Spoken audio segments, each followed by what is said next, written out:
question. I'm a little bit disappointed with the kind of response you gave to my colleague about the Chinese-Taliban I'm glad to hear you passing relations. judgment on my answers to questions. Yes, yes, I'm a little bit offended because the U.S. practice. had much well, because the U.S. had a much stronger response to that since decades, and the way you expressed it, it was very disappointing.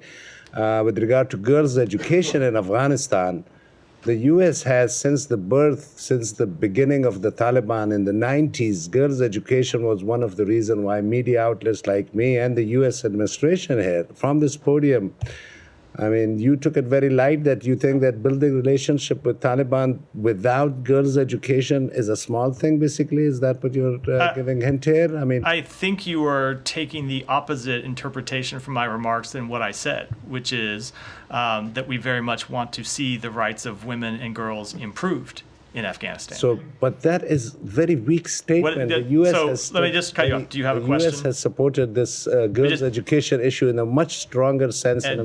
I'm just trying to say that this is the last I think question of the briefing. So let me just say, do you have a question before we close? Okay, so basically what I'm saying is the U.S. has become a little softer with regard to girls' education, and that is so I would Taliban have ruined the whole religion of Islam by not allowing girls. So that's so I would disagree with that. And in fact, if you listen to what I said in my comments earlier about Afghanistan, I said that for the Taliban to gain international recognition, it very much depends on the steps that it takes.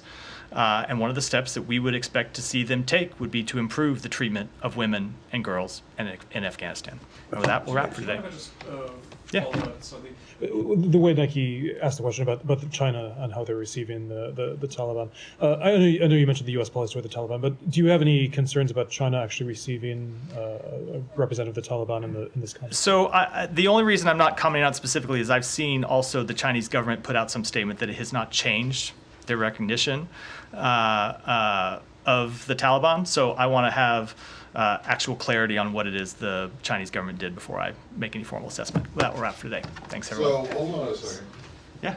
I did manage to find it before my... You know, I said the briefing was over. You don't get the right to declare it's still going. Well, I'm just going to quote from you from your own human rights report.